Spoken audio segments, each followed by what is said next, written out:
When Secretariat was born, there was a declaration made over him that he would be possibly the greatest horse to ever run.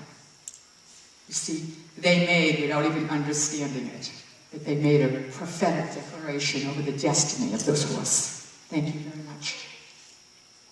It said that this horse stood up quicker than any horse that they had ever seen. It was like out of the mother up, and immediately started to prance around because it had this heart. And they named this horse Big Red. And as the horse began to grow, she brought the horse to her father. And her father was, if you would, in our culture, would be an elder. One who had been around, one who knew, one who understood. And he couldn't talk much barely anymore. He just went over. He could barely even see. He was really becoming senile and really a little bit of dementia. But when they brought the horse, he came up out of his chair and he staggered, and all he did was felt the horse's head. He just felt the horse's head. And he turned to his daughter and he said, "Let him run the race, darling. Let him run the race, darling." See, there's something with those who've been around. There's something with the elders. They know things that we don't know. He knew the horses by his heart and the gifting God had given him. He knew just by the horse's posture and stance and by the feel, there was a heart in this horse. Let him run his race. So they decided that they were going to do that, and they changed his name to something that would be more magnificent. They called him Secretariat. And they put him in his first race. What they expected him to win, he lost. He lost because the jockey on him was not qualified. He did not have the same heart as the horse. He was inexperienced. What they needed to find now was a jockey that was equivalent to the heart and the call that was in this horse. They found a jockey, but he wasn't very popular because this jockey was a little bit wild, because he had this wild champion heart. But the last horse race that he had been in, the horse's heart actually exploded because he ran him so hard and he died on the course. But they were willing to take a risk because this was one that was willing to ride with the wind, as was this very horse's heart. So now with this new jockey, and after training and working for a while, they entered him into another race. And he won by 2 lengths. Another race, 3 lengths. The next race, 5 lengths. The next race, 8 lengths, until he became the horse of the year. But these races weren't long races, like the Triple Crown. And this is what they said of him. And you know, there can be many declarations over our lives without any revelation. People just come and carelessly say things because they judge by lack of revelation. They judge by limited knowledge, and they make quick proclamations, and we can be guilty of it ourselves.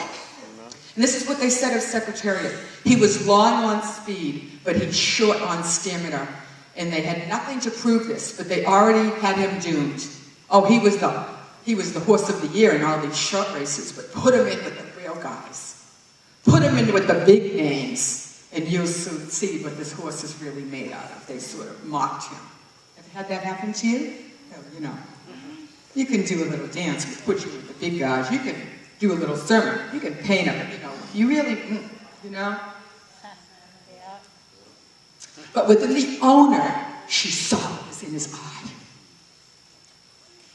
I talked about the eye gate yesterday, and we're going to go in that a little bit deeper later on tonight, but she saw what was in his eye. She saw the stamina within him. She saw the fire in his horse's heart and in his spirit. She saw that he had the heart of a champion, and she saw that he was born to run. And she saw this horse is not just meant for the short races he's run. He's not just meant to win by 3, 5, 8 lengths. No, this one's born to run the Triple Crown. Now, they began training him, however. This is an instant. longer and faster, and longer and faster, and longer and faster. And the doubters and the naysayers continued, even as they'd send out people to watch and spy on this training. And they said this of him, you know, all these different things. And what they said was, she came back and said, you never know how far you can go until you run. You never know how far you can go until you run. That's a huge prophetic statement to us if we have ears to hear. And the response was, here comes the fear, here comes the fear. But if you stumble and fall, you will not just be a fool, but you will make us beggars. Because they had invested everything they had. So if this horse doesn't win, you follow what I'm saying? Poverty speaking there, doubt, fear, unbelief. And these very statements are the very things that hell will loose, either into our ear or through somebody, cause us to stagger back. If we don't lock our eyes with the one who is the champion and release from that place the very thing he speaks into our ears, and we stand with a posture and said, we never know how far you can go unless you run. And you stand in the face of those Goliaths and you say, up with the head, up with the head, up with the head, up with the head. Shut the stinking mouths of Goliath, pardon me, but that's just the way it is. It's time for some holy rudeness when we're dealing with the lying and the accusations of things. Up with the head of the accusers and the doubtsayers and the naysayers. Up there. It's time to set holy boundaries around our life. Who are you, you uncircumcised Philistine, to stand before? Who are you to stand before me? You uncircumcised Philistine, out of my face, out of my boundaries. Who are you to cross into my territory? Oh, she knows I've been put on this earth to take your territory, and I'm serving you notice. You know, when David walked around with Goliath's head, he went to Jerusalem. Jerusalem was not yet in the hands of Israel. He was basically saying, guess what? You're next. Up with the head. You guys wouldn't jump in, just jump in.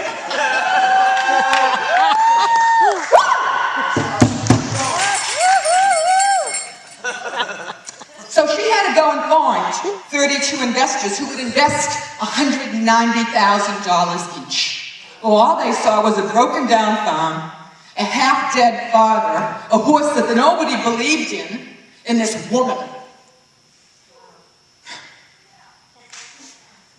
Won't go there.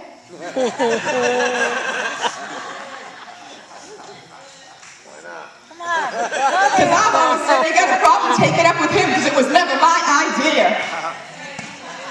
That's my answer to all the theologians. Talk with the king, it was his idea.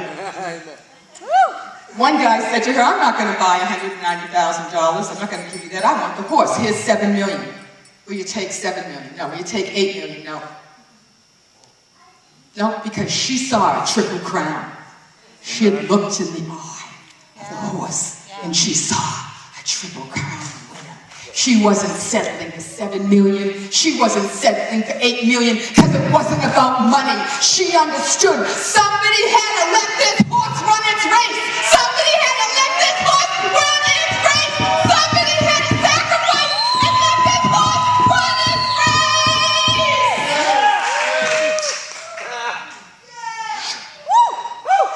Glory to God. That's right.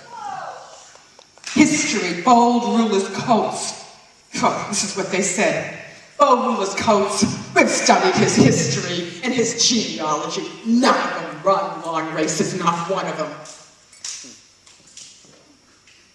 I don't care what my father did or didn't do, or my mother did or didn't do, or my grandmother, or my great-grandmother, because I'll tell you what, I'm of the blood of the Lamb. I'm of the blood of the Lamb. I'm of the blood of the Lamb. I'm of the blood of the Lamb, the blood of the Lamb. I'm of the blood, the blood, the blood, the blood of the Lamb. Hallelujah.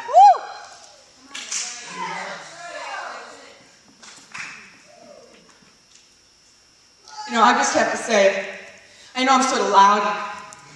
This is me. This isn't a show. This is who I am. You hung out with me. This is who I am. Yes. Okay, so this isn't like, whatever. This is just me. I'm pretty raw. I'm pretty just me. I'm pretty simple. So they began to train him for another race, another race, another race. But they lost the race. They blamed it on the jockey blamed it on the trainer, the owner blamed it on the trainer, and then off and back it went. What they found was, nobody asked the one who took care of the horse. Because what he found was an abscess in the horse's mouth. The horse hadn't been eating, the horse hadn't been sleeping well, it had this abscess. So there's all this blame shifting.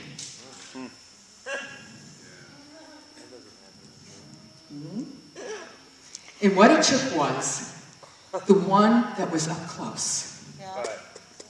The one that was with it day and night, night and day. You know, during the race times, they slept in the stalls with them. War horses in battles, they wouldn't run until the one that rode on its back, they smelled alike. From sleeping in the stall together, they smelled like each other, till they knew each other, till the war horse could go into the battle of the night when you couldn't even speak a command because it would give you away. It was a nudge of a knee. You were one with that horse. Yes. You getting it? Yes. You getting it? Yeah. Are you in some night seasons? You want to hear the Lord shouting? He's like, nudge, nudge, nudge. I'm going to be silent till you feel the nudge. Because what happens when you go into the enemy's camp and you're waiting for the shout, and I can't give it away. I can't give it away. Where's the mature sons and women of God who go with a nudge? Okay? So it's the one up close. And this one up close was the one that was allowed, the horse allowed, to put his hand into his mouth and clean out the abscess. Day after day, the horse would trust him. The trainer was like, no way, pal. I ain't putting my hand near that horse's mouth because it may not come out. You see? And too many people sometimes try to get their hands on the abscesses of our life that have no business touching. No business. Well, I'm the self-proclaimed. I got the... You know what? If you ain't up close in my face, in my life, you ain't getting in the abscesses of my heart, the abscesses of my mouth. Who do you think you are? You haven't got the right or the privilege because you haven't spent one moment with me. And not only that, once you do your little 1, 2, 3 hocus pocus, you're out of there. And what happens if it's still an abscessless? It's not a 1, 2, 3, thank you very much. It is, are you in this place with me from beginning to end? Because it ain't just about the abscess. Then I gotta run the race. Yeah. Woo! Yeah. Can I lay hands on you? I don't think so. Who are you? Oh, you're just religious. No, I think you're religious because, you know, freedom means I can also say, no, thank you. Amen. Preach. He's a riot. I'm sorry.